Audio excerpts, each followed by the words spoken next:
3 vacas e um silêncio que nunca passou. Ah, minha filha, tem coisa que a gente guarda tão fundo que acha que esqueceu. Mas um dia, sem avisar, tudo volta, num cheiro, num canto de passarinho, numa palavra que a gente ouve sem querer. Hoje, sentada aqui nessa varanda de madeira gasta, com os pés inchados e a vista embaçada, eu ainda ouço o barulho da carroça no dia em que fui levada embora. Aquilo não foi só uma viagem. Foi o fim da minha infância. Foi o começo da mulher que eu virei, a duras penas. Eu me chamo Luzia. Luzia do Carmo, nome que minha mãe escolheu quando eu nasci num domingo de sol em Baixão Verde, um povoado pequeno no sertão da Bahia. Lugar onde cada casa tem mais lembrança do que tijolo, e onde a poeira entra até no pensamento da gente. Minha mãe, Dona Sebastiana, era feita de farinha de mandioca e coragem. Pequena de corpo, grande de alma. Tinha um riso doce e um olhar que apertava a gente por dentro, como abraço. Cuidava da casa, das galinhas, da reza, e ainda sobrava tempo para me pentear o cabelo com um pente de madeira que guardava numa caixinha azul. Já meu pai, seu Gerson, ele era outro tipo de homem. Nos primeiros anos da minha vida, lembro dele rindo, me botando no ombro, fazendo piada com os vizinhos. Trabalhava na roça, chegava suado, mas trazia o pão e um beijo na testa. A gente não era feliz, mas era inteiro. Tudo mudou no dia em que minha mãe adoeceu. Não foi doença de hospital, dessas que médico dá nome. Foi um cansaço que foi comendo ela por dentro. Um suspiro fundo que virou febre. Uma tosse que tirava o sono. Em 3 dias, ela se apagou. Feito vela em vento forte. Eu tinha 9 anos. 9 anos, minha filha. Ainda brincava com boneca de sabugo. Ainda acreditava que flor falava se a gente escutasse bem. Ainda pedia presente pro menino Jesus no Natal. E de repente, não tinha mais mãe, não tinha mais colo, não tinha mais cheiro de sabão de cocô na cozinha. Na manhã em que ela morreu, meu pai ficou sentado no banco do alpendre o dia inteiro, sem dizer uma palavra. No outro, saiu cedo e voltou só de noite, fedendo a cachaça. Foi assim que ele começou a desaparecer, mesmo morando na mesma casa. Primeiro sumiu o sorriso. Depois a voz. Depois o juízo. A bebida virou esposa, filha, patrão. Com ela ele conversava. Comigo, só silêncio. E quando falava, era para dizer que eu calasse a boca. Eu cresci ali, entre panela com tampa torta e medo de pisar alto demais. Aprendi a ferver o feijão antes dos 10, a lavar roupa no tanque com sabão de pedra, a dormir com o ouvido atento para saber se ele vinha chegando cambaleando ou só cansado. Às vezes, meu corpo parecia que encolhia, de tanto tentar não ocupar espaço. A vizinha do lado, Dona Maroca, me chamava de menina de vento. Disse uma vez para outra mulher na feira: aquela lá cresce igual capim em beira de estrada, sozinha e pisada. Mas eu não queria pena. Queria minha mãe. Aos 12, eu já sabia o que era fome. Não de comida, de afeto, de abraço, de pergunta, de alguém que dissesse vai ficar tudo bem. Meu pai só dizia anda logo ou some da minha frente. Um dia, cheguei da escola, quando ainda ia, e vi 3 homens sentados na sala. Um deles era o Coronel Abílio, dono de terras, de bois, de gado e de silêncio. Dizem que ele era cego desde os 30, depois de um acidente com fogo na fazenda. Nunca mais enxergou, mas continuava comandando tudo como se visse cada folha que caía. Naquela tarde, ele não falou comigo. Só ouviu. Meu pai falava por mim. A menina é boa. Faz tudo. Lava, cozinha. Não dá trabalho. E quando eles foram embora, meu pai virou para mim e disse: arruma tuas coisas. Amanhã você vai com o coronel. Vai ter cama, comida e serviço. Aqui não dá mais. Nem perguntou se eu queria. Nem olhou no meu olho. Só cuspiu as palavras, como se estivesse me jogando fora. Eu não chorei. Não naquela hora. Fui pro quarto e abracei a boneca de pano que minha mãe tinha costurado com retalhos. A boneca que tinha o nome que ela me deu, Luzinha. Acordei no outro dia com o barulho da carroça. Um reindeer velho, arrastado, que parecia carregar tristeza junto com os bois. Meu pai só disse: vai. E virou as costas. Eu saí com minha trouxinha nas mãos. 2 saias, uma blusa, um chinelo. E o coração rasgado. Quando sentei na carroça, senti que tudo que eu conhecia tinha ficado para trás. Casa, cheiro, infância, até meu nome parecia mais longe. Eu não sabia para onde ia, mas sabia o que tinha acabado. Meu pai não me deu um beijo. Não disse se cuida. Não disse me escreve.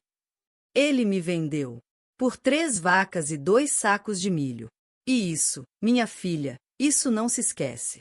A casa do cego que via demais. A estrada até a fazenda parecia não ter fim. A carroça rangia nos solavancos da terra seca, o sol batia forte na minha nuca, e o cheiro dos bois se misturava com o do medo que eu carregava no peito. O coronel não falou nada durante a viagem. Sentado na frente, com a bengala apoiada entre os joelhos, ele parecia feito de pedra. Só mexia a cabeça de vez em quando, como se escutasse alguma coisa que eu não ouvia. O vento, o farfalhar das folhas, talvez a lembrança de alguém que também tinha sido levado para longe de casa um dia. Eu fiquei quieta o tempo todo, apertando a trouxinha contra o peito, tentando não chorar. Porque se eu chorasse, talvez ele achasse que eu era fraca. Ou pior, que eu não servia nem para ser vendida. Quando o sol começou a cair atrás das serras, vi a casa. Não era uma casa. Era uma coisa de outro mundo. Grande, de 2 andares, com colunas brancas e janelas enormes. Tinha até um jardim na frente, com rosas, jasmins, cravos, flores que eu só tinha visto em papel de parede de caderno. Na entrada, uma mulher me esperava. Morena, alta, avental branco e cabelo preso num coque apertado. Sou Elsa, ela disse. A partir de hoje, você vai me ajudar na cozinha. Eu assenti com a cabeça. Nem consegui responder. Você tá com fome? Eu queria dizer que sim. Que minha barriga doía de vazia, mas que mais doía era o buraco que meu pai tinha deixado. Mas só consegui balançar a cabeça de novo. Ela me levou para a cozinha, me deu um prato com arroz, carne de panela e abóbora. A primeira garfada foi difícil.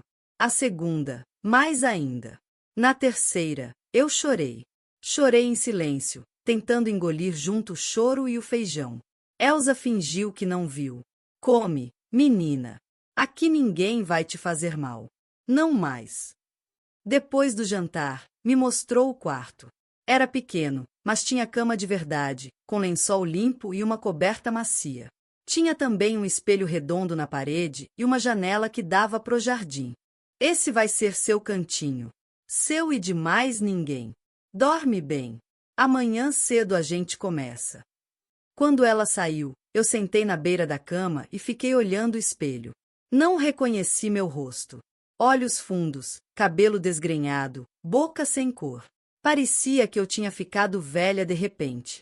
Tentei dormir, mas cada vez que fechava os olhos, via meu pai na porta, dizendo vai. O som da carroça, o olhar cego do coronel, o silêncio dos homens negociando minha vida, tudo me perseguia no escuro. Lá pelas tantas, levantei e fui até a janela. A noite estava cheia de grilos e sapos, e o cheiro das flores invadia o quarto. Por um instante, achei que talvez aquele lugar pudesse ser um recomeço. Mas bastou lembrar que eu estava ali porque fui vendida, para a esperança escorregar de dentro de mim. Na manhã seguinte, Elsa me acordou com um toque no ombro. Bora, menina. O coronel acorda cedo. Levantei ainda tonta, vesti minha saia remendada e fui para a cozinha. Enquanto esquentava o café, Elsa me explicou as regras. O coronel gosta das coisas do jeito dele. É homem de rotina. Não gosta de barulho, não gosta de pergunta. Só faz o que eu mandar. E faz direito. Entendido? Balancei a cabeça. E não precisa ter medo dele. Ele é cego, mas não é burro. Vê mais que muito homem com olho bom por aí.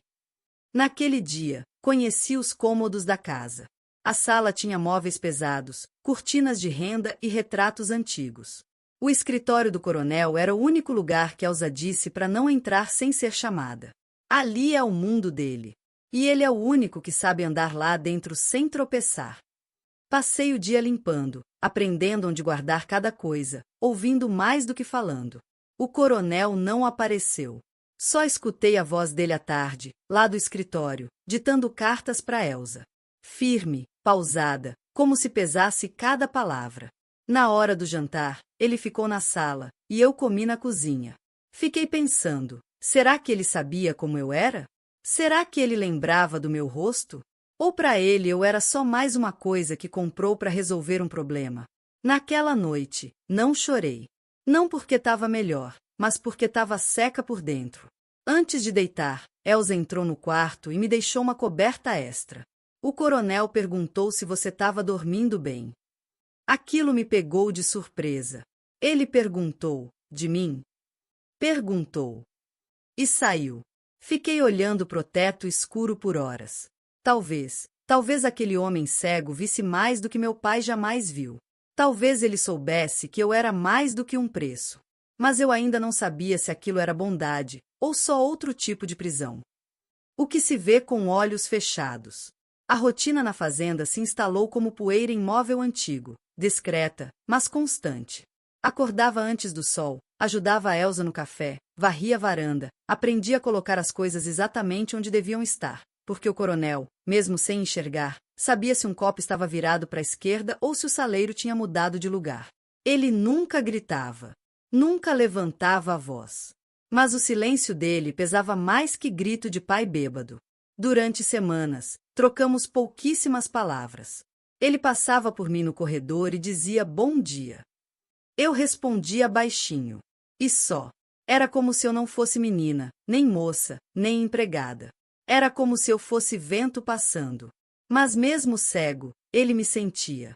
Eu percebia isso no jeito como virava a cabeça ligeiramente quando eu entrava num cômodo. Como se estivesse me escutando andar com os olhos da memória. Às vezes, eu ficava observando ele de longe, sentando no escritório com os dedos tocando papéis que ele não lia, como se reconhecesse os documentos pela textura. As mãos dele eram firmes, com veias saltadas e unhas limpas. Mãos de quem ainda comanda tudo, mesmo que o mundo tenha apagado. Eu não sabia o que pensar dele. Era seco, duro, mas nunca cruel. Não me batia. Não me olhava como os homens da vila olhavam as meninas. Não me tratava como coisa. E isso, só isso, já era novo para mim. Mas o mundo lá fora não pensava assim. Começaram a aparecer cochichos. O rapaz do moinho, a mulher da venda, até o sacristão da capela. Todo mundo tinha uma opinião sobre o que uma menina de 12 anos fazia morando com um homem cego de mais de 40. Diziam que ele me comprou. Que eu não estava ali só para limpar chão. Que um homem sozinho e cego não era bobo. A primeira vez que eu vi, foi na feira. Tinha ido com Elsa buscar farinha e sal. Duas mulheres, atrás da barraca de legumes, cochichavam alto o suficiente para eu escutar. Dizem que o coronel pegou a menina para ser criada. Criada de quê, né? Ele pode não enxergar, mas sabe muito bem o que está levando para dentro da casa dele. Eu senti o estômago embrulhar. As palavras entraram no meu ouvido como veneno. Mas eu não disse nada. Só apertei o pano da saia com as mãos trêmulas. Na volta, Elsa percebeu meu silêncio. Você ouviu? Ouvi. Não escuta essas bocas. Gente que não tem vida, vive da vida dos outros. Mas a semente foi plantada. Passei a ter vergonha de olhar nos olhos dele, mesmo que ele não visse. Passei a querer ficar menos tempo no mesmo ambiente. Passei a duvidar de cada gesto bom. Uma tarde, derrubei uma pilha de livros da mesinha da biblioteca. Fiz um barulho danado. Antes que eu conseguisse juntar tudo, ouvi os passos dele no corredor. O que foi isso? Eu me ajoelhei no chão, o rosto queimando de vergonha. Desculpa, coronel. Foi sem querer. Eu já tô arrumando. Ele entrou devagar. Quais livros caíram? Peguei um dos volumes e li o nome. Iracema. Tem também um chamado Guarani. Ele ficou quieto. Depois disse num tom mais baixo. Minha mulher lia Iracema para mim antes de dormir.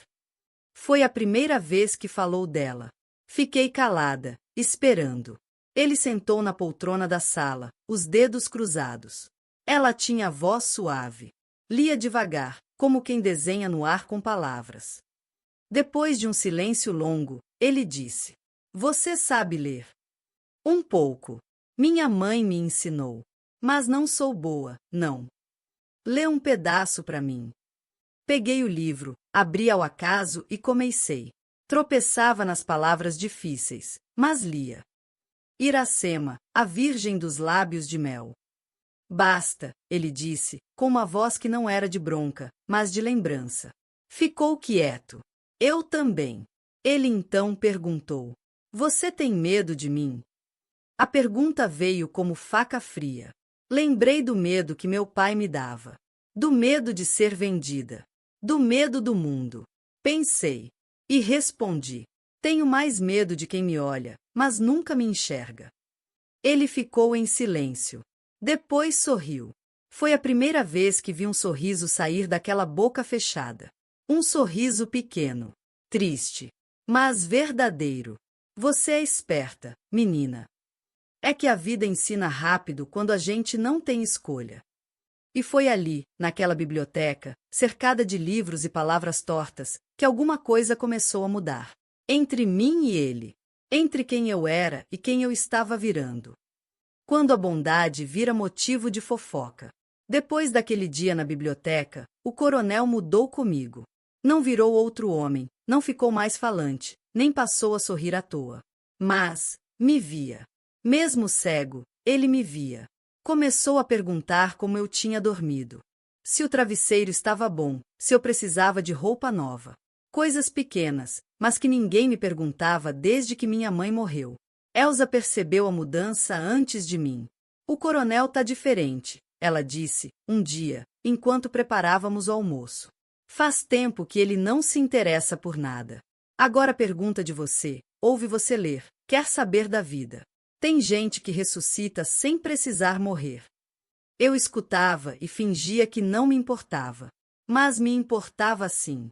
Pela primeira vez, eu tinha a sensação de que minha presença fazia diferença para alguém. Uma semana depois, ele me chamou no escritório. Maria Luzia. Ele nunca usava só Luzia, sempre o nome inteiro, como se isso me desse importância. Quero que você comece a ler para mim. Todos os dias. Meus livros, os jornais, as cartas. Mas, coronel, eu erro muito. Você aprende. Eu te ensino. E assim começou o nosso ritual da tarde. Depois do almoço, eu ia com o livro debaixo do braço e lia em voz alta. No começo era difícil. Tropeçava nas palavras, me embananava nas frases longas. Mas ele tinha uma paciência que eu nunca tinha visto em homem nenhum. Devagar, Maria Luzia. As palavras não vão fugir. Com o tempo, fui melhorando. E, sem perceber, fui ganhando algo mais que vocabulário. Fui ganhando voz. Comecei a entender que eu podia ser mais do que uma menina calada e obediente. Podia aprender. Podia ensinar. Podia ser ouvida. Mas o mundo lá fora não aceitava isso com facilidade. As línguas da cidade começaram a ferver. O povo dizia que o coronel tinha outras intenções. Diziam que ele estava enfeitiçado pela menina. Diziam que era estranho demais uma menina tão nova, sozinha, morando na casa de um homem viúvo e rico. E quando Dona Quitéria, a mulher do delegado, veio visitar a fazenda, eu senti que o vento tinha virado. Chegou de vestido preto, rosário na mão e nariz empinado como sempre. Cumprimentou o coronel com voz de doçura falsa e ficou me olhando como se eu fosse sujeira em canto de parede. Sentou na sala e disse, tomando o café que Elsa serviu: Coronel Abílio, eu vim porque estou preocupada com sua reputação. Ele ergueu a cabeça na direção da voz dela. Sério? Minha reputação? É sobre a menina. A Luzia. As pessoas estão comentando, muito. Comentando o quê, exatamente? Ora, coronel, o senhor sabe como é o povo. Um homem sozinho, uma menina morando na casa. Gente começa a falar que ela não tá aqui só para cuidar da casa. Que o senhor se aproveita. O silêncio que se seguiu foi mais pesado que tiro. Eu estava na cozinha, mas ouvia tudo. Cada palavra era um corte. Senhora, disse ele, com a voz mais fria que eu já tinha escutado, eu aconselho a escolher bem suas próximas palavras. Eu não tô acusando. Só vim avisar. O senhor é um homem respeitado. E gente respeitada tem que tomar cuidado. E a senhora sugere que eu faça o quê? Mande a menina embora. Traga alguém mais velha, mais apropriada. Meu estômago revirou. Mandar embora? Pra onde eu iria? Pro casebre do meu pai? Pro nada? Mas o coronel não hesitou. A menina fica. Mas, coronel. A conversa acabou. Dona Quitéria. Elsa vai acompanhar a senhora até a porteira. Depois que ela saiu, fiquei na cozinha tentando não chorar. Mexia numa xícara vazia, só para parecer ocupada. Mas meu coração estava em pedaços. Era isso que pensavam de mim? Que eu estava aqui por outra coisa? Que eu era imoral? Suja? 1 hora depois, ele apareceu na cozinha. Você ouviu a conversa? Ouvi. E o que você pensa sobre isso? Eu olhei para ele, pro homem que nunca levantou a mão para mim, que me ensinava a ler, que me ouvia. Penso que tem gente que não acredita mais na bondade, porque esqueceram como ela se parece. Ele ficou um tempo em silêncio. Depois sentou do meu lado. Eu trouxe você para cá porque vi uma menina sozinha, jogada, e pensei, eu também fui deixado sozinho um dia. E alguém devia ter me acolhido. É só isso. E se o mundo quiser ver outra coisa, azar do mundo. Mas não era só o mundo. As palavras daquela mulher grudaram em mim como poeira em pano molhado. Comecei a evitar ele. Parei de conversar tanto. Voltava a ser só educada. Lia mais rápido. Não fazia perguntas. Ele notou. Por que você tá diferente, Luzia? Não tô, não. Tá sim. Você se afastou. E quando ele disse isso, eu não aguentei mais. Desabei. Tão falando de mim. Do senhor. Dizem que o senhor me comprou pra outras coisas. Que isso aqui é errado. Que eu sou errada. Ele ficou muito sério. Depois veio até mim, cego, mas seguro. Segurou minha mão. Eu já vivi uma vida inteira tentando agradar os outros. Fiz o que esperavam. Casei com quem queriam. Trabalhei para manter um nome. E quando perdi tudo, a mulher, o filho, a visão, os mesmos que me respeitavam viraram as costas. Descobri que viver pelos outros é morrer aos poucos. Respirou fundo. E completou. Você quer saber quando foi a primeira vez que eu me senti vivo de novo em 10 anos? Foi quando você leu Iracema para mim. Foi quando disse que tinha mais medo de quem via, mas não enxergava. Foi quando entendi que você não estava aqui por obrigação, mas por vontade. Silêncio. Depois ele apertou minha mão. E agora quer que eu te mande embora por causa de gente que nunca enxergou ninguém na vida? Ali, na cozinha, de mãos dadas com aquele homem cego que enxergava minha alma, eu percebi.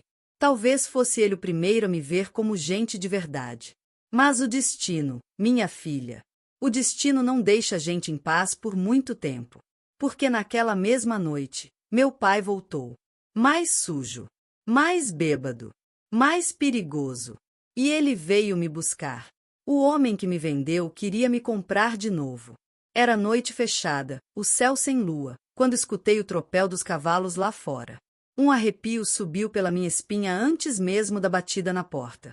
Elsa, que lavava os pratos, parou na hora. O coronel, lá do escritório, ergueu a cabeça como bicho farejando perigo. E então ouvimos. Ô de casa! Abre aí! A voz que eu não ouvia havia meses. Rouca, desequilibrada, cheia de cachaça e mentira. Meu pai.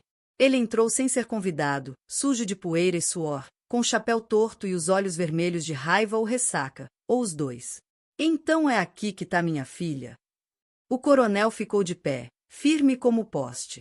O que você quer? Quero minha filha de volta. Ela é minha. Elsa segurou meu braço por trás, como se pudesse me esconder. Mas já era tarde. O passado tinha entrado pela porta com cheiro de pinga e intenção torta. Você entregou ela a mim sem olhar para trás. Por que agora? Porque tô sabendo que o senhor tá pagando bem. Dizem que a menina tá valendo mais agora. Aquilo me doeu mais do que da primeira vez. Porque da primeira, ele me jogou fora. Agora, queria me buscar, por lucro. Ela não é mercadoria. É minha filha. Faço o que quiser com ela.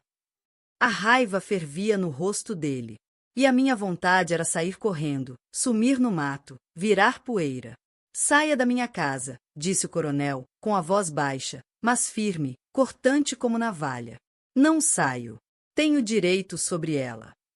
Foi quando meu pai deu 2 passos em minha direção. Levantou a mão, como fazia antes. Mas antes que eu piscasse, o coronel se moveu. Mesmo cego, ficou entre nós, como se enxergasse tudo. Se encostar um dedo nela, eu te mato. A frase saiu lenta, quase sussurrada. Mas não havia dúvida, ele falava sério. Meu pai, por um segundo, vacilou. Isso não vai ficar assim. Eu vou no delegado. A menina é menor. É minha filha. Eu tenho direito. E saiu, cambaleando, cuspindo no chão da varanda, como se deixasse veneno. Na sala, ficou um silêncio pesado. O coronel respirava fundo, as mãos cerradas. Ele vai mesmo procurar a justiça? Vai. E se mandarem eu voltar? Ele demorou para responder. Tecnicamente, ele tem razão. Você tem 14. Pela lei, é menor.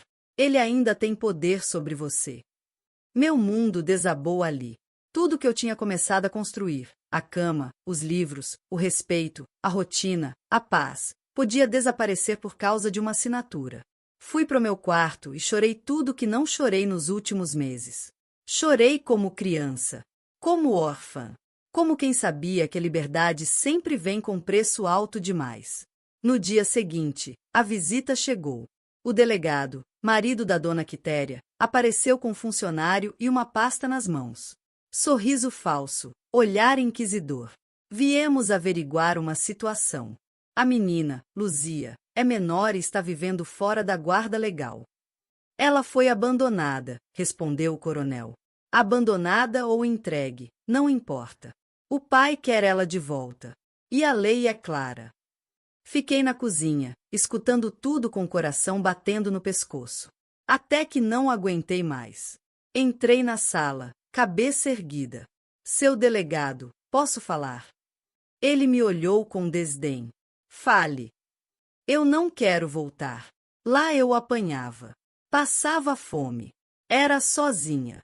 Aqui eu tenho comida, cama, respeito.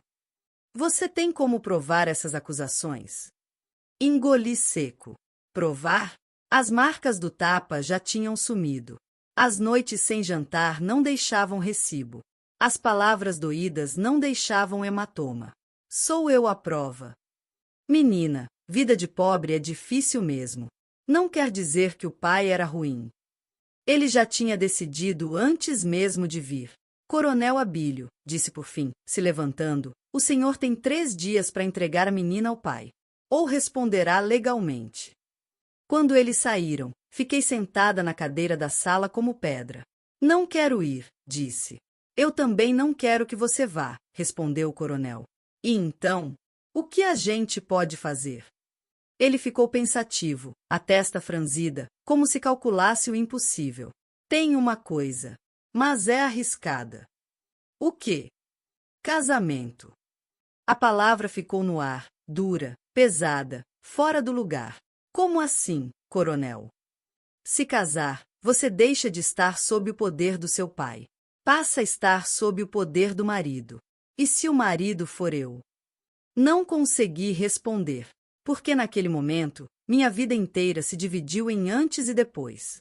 Antes, a menina vendida. Depois, a mulher que teria que escolher o que fazer com sua própria liberdade. Casar para não voltar. A palavra ficou ecoando na sala por minutos que pareceram horas. Casamento. Não era a primeira vez que eu ouvia essa palavra, mas era a primeira vez que ela vinha dirigida a mim, não como sonho de menina, mas como sentença de sobrevivência.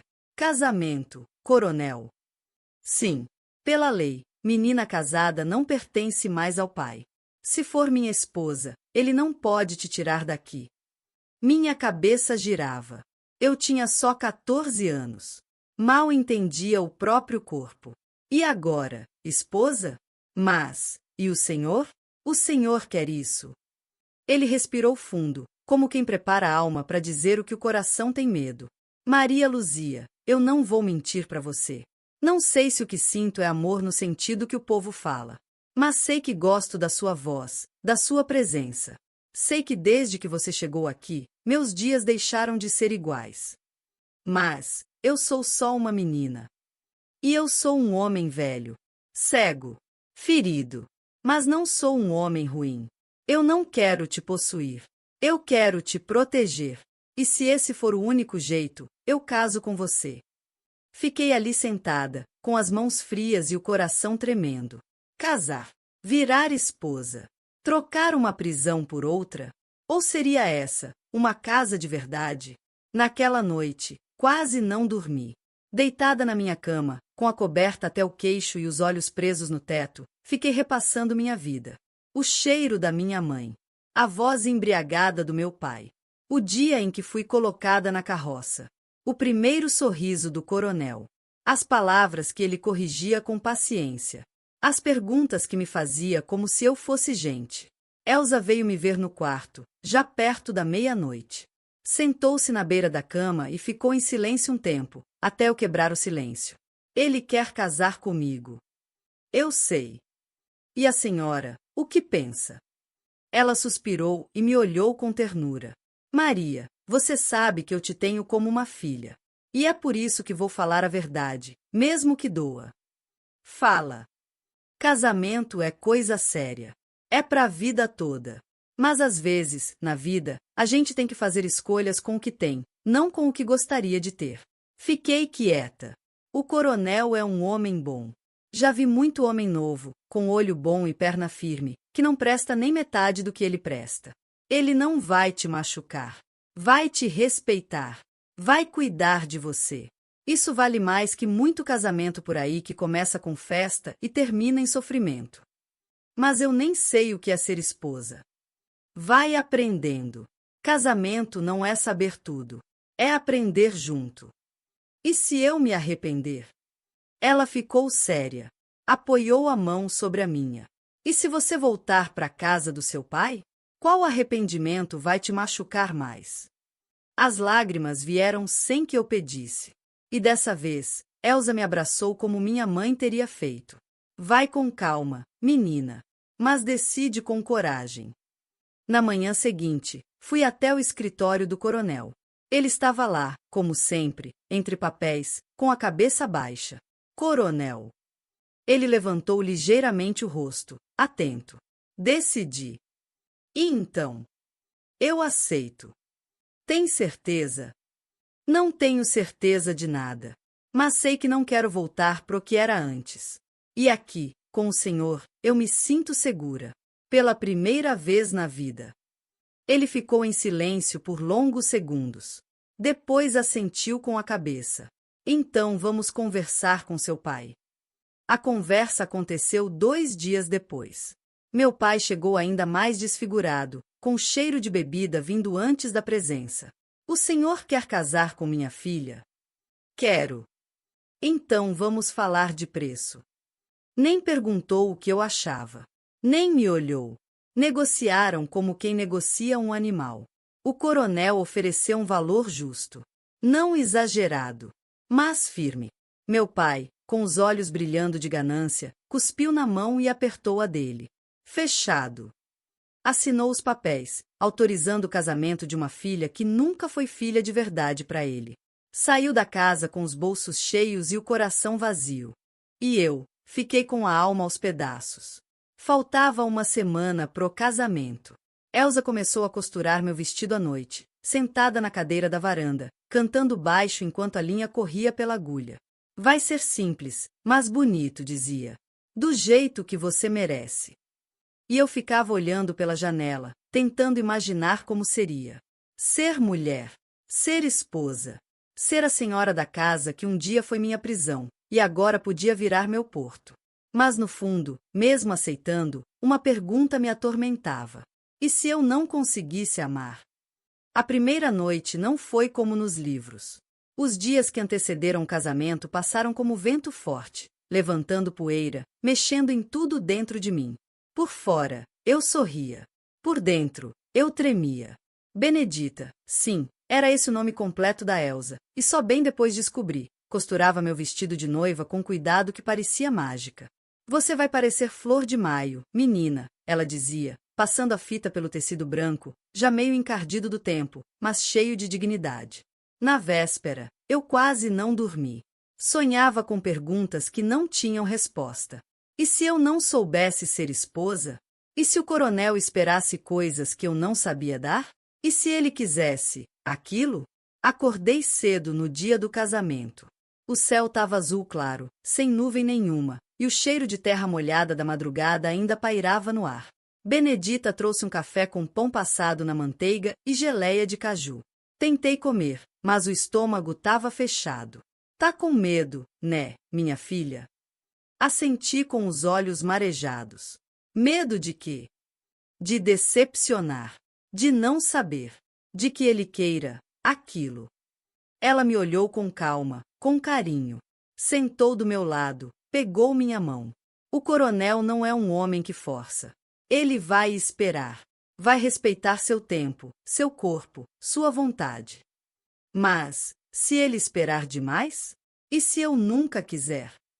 Você vai querer, mas vai querer no seu tempo. E ele vai saber disso. Fiquei olhando para a janela, onde a luz do sol já entrava devagar. E se eu nunca amar ele como esposa ama o marido? Mas você já ama ele. Não assim. Não precisa ser paixão. Amor vem em várias formas. O seu é de gratidão, de confiança, de cuidado. Isso é amor também. E é dos bons. Na hora de vestir o vestido, minhas mãos tremiam. Era branco. Simples. Sem renda, sem luxo. Mas era meu. Pela primeira vez, eu tinha algo feito só para mim. Na sala, o coronel me esperava de terno escuro, bigode bem aparado, o cabelo penteado com cuidado. Mesmo sem ver, parecia sentir minha chegada. Você está bonita, Maria Luzia. Obrigada, coronel. Hoje, pode me chamar de Raulino. A igreja estava quase vazia. Só Benedita, duas testemunhas da fazenda, e o padre Antônio, que fazia questão de não esconder a desaprovação. Pela lei, está tudo certo. Mas casamento é mais que papel, ele disse, com a voz seca. Quando perguntou se eu aceitava Raulino como esposo, minha voz saiu trêmula. Aceito. E quando perguntou a ele, Raulino respondeu com uma firmeza que me acalmou por dentro. Aceito. Depois do amém, ele se inclinou e me deu um beijo no rosto. Leve. Respeitoso. Quase um pedido de licença. A pequena comemoração foi na varanda da casa. Galinha assada, arroz com pequi, farofa de banana e um bolo de milho que Benedita fez sorrindo. Teve até sanfona, tocada por um dos vaqueiros, e algumas risadas tímidas no ar. Mas eu estava longe dali. Minha cabeça já se deitava na dúvida da noite que viria. Quando tudo acabou e os empregados se recolheram, ficamos sozinhos. Raulino me chamou para a varanda. Sentamos lado a lado, ele com a bengala apoiada no colo, eu com as mãos no vestido. O silêncio foi quebrado por ele. Maria Luzia, nada precisa mudar entre nós só porque casamos hoje. Você continua sendo você. Eu continuo sendo eu. E a gente vai aprendendo, juntos, o que é ser casal. E, sobre as coisas de marido e mulher. Ele ficou em silêncio por um tempo. Depois respondeu com uma voz tão delicada que parecia embalada em algodão. Quando você quiser. Quando você estiver pronta. Não tem pressa. Eu espero. Naquela noite, ele dormiu no quarto dele. E eu, no meu. Sozinha, deitada na cama com lençol limpo e coração acelerado, olhei pro teto escuro e pensei. Talvez casamento não fosse como nos livros. Não era beijo na chuva, nem juras em cartas. Era cuidado. Era espaço. Era o silêncio confortável de alguém que entende teu medo e te abraça com paciência. Pela primeira vez, eu me senti esposa. Não por ter dividido a cama, mas por ter sido respeitada como mulher. E naquele respeito, começou a nascer o amor. Ser esposa era mais do que trocar de quarto. Passaram-se semanas desde o casamento. A casa era a mesma. Os móveis, os passos de Benedita na cozinha, os pássaros cantando na varanda.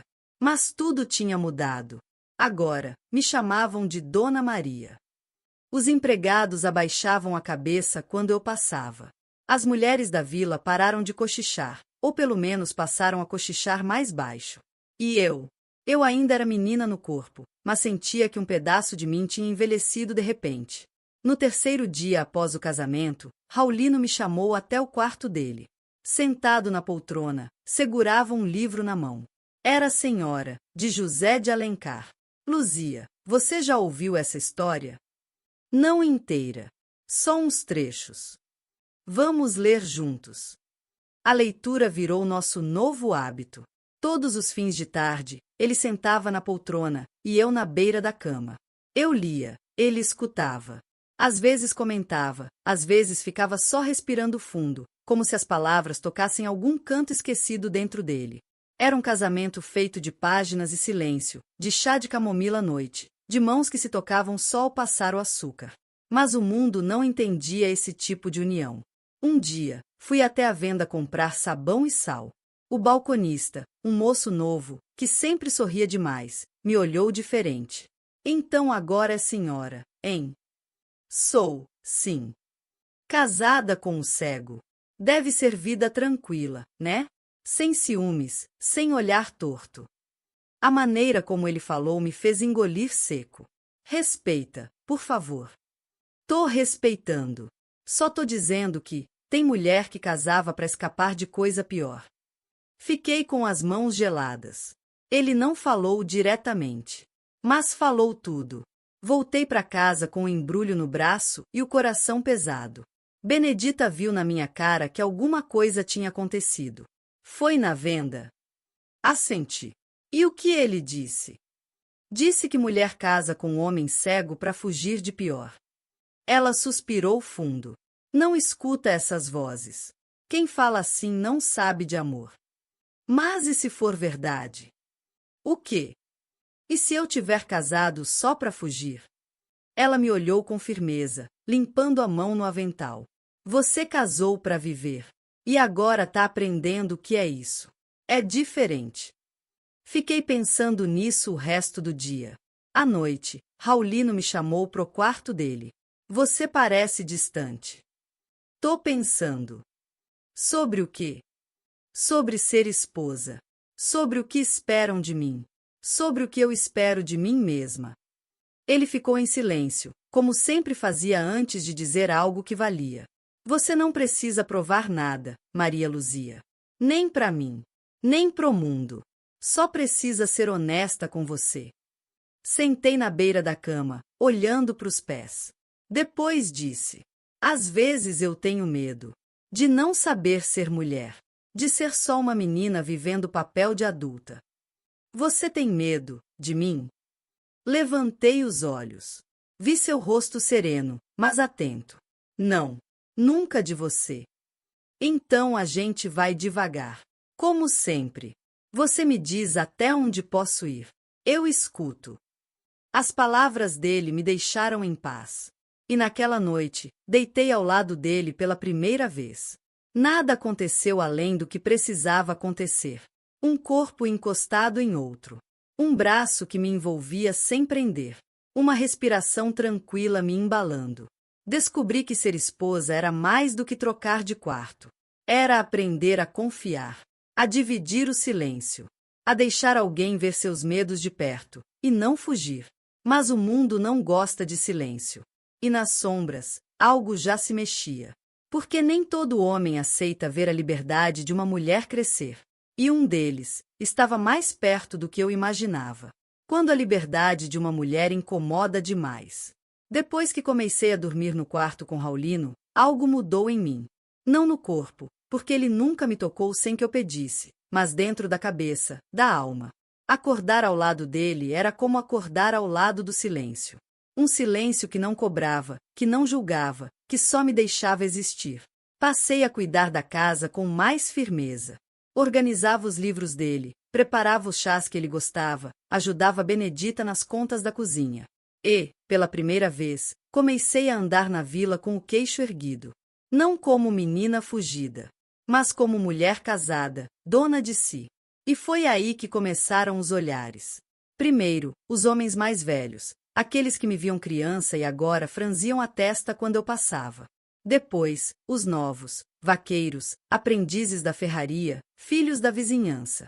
O moço da venda, aquele mesmo, passou a fazer piada cada vez que me via. Dona Maria anda diferente. Tá com mais cor nas bochechas. Será que o coronel tá dando conta mesmo? Eu não respondia, mas sentia as palavras me sujarem por dentro. Uma vez, fui buscar tecido pro vestido de Benedita e um dos rapazes da loja me seguiu até a rua. Se cansar do velho, me chama. Homem com olho bom faz coisa melhor. Voltei para casa trêmula, com as pernas bambas e a raiva entalada no peito. Contei para Benedita. Ela quis ir até o moço, fazer escândalo. Mas eu pedi que não. É isso que eles querem. Que a gente grite. Que perca a razão. Mas eles não podem continuar falando assim com você. Podem sim. E vão continuar. Porque agora eu não sou mais invisível. Ela ficou quieta. É isso que assusta eles, Benedita. Uma mulher que escolheu. Uma menina que não foi comida e cuspida. Uma esposa que anda erguida. Mas não devia ser assim. Devia. Mas não é. Na semana seguinte, Raulino chamou o vaqueiro novo para ajudar nos serviços da fazenda. Alto, forte, falante. Chamava-se Arlindo. Tinha sotaque do interior da Bahia e dentes grandes que mostrava sempre que ria. No começo, era respeitoso. Tirava o chapéu quando me via, chamava de senhora, cumprimentava com formalidade.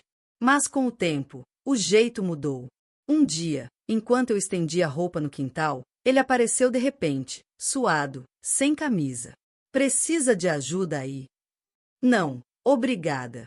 Tô quase acabando. O sol tá forte. Vai queimar essa pele branca toda.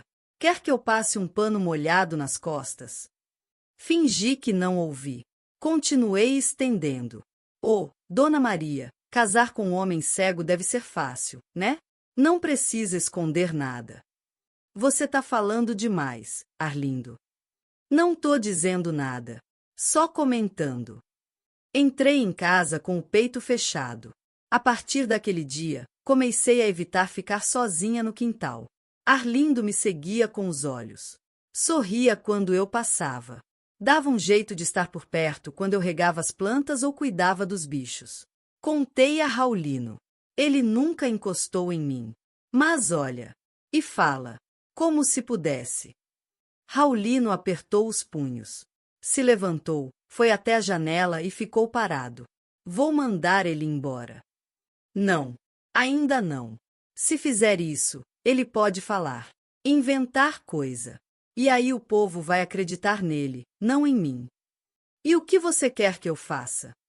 Quero que confie em mim. Que me deixe lidar com isso. Como mulher. Como esposa. Ele respirou fundo. Tá bem.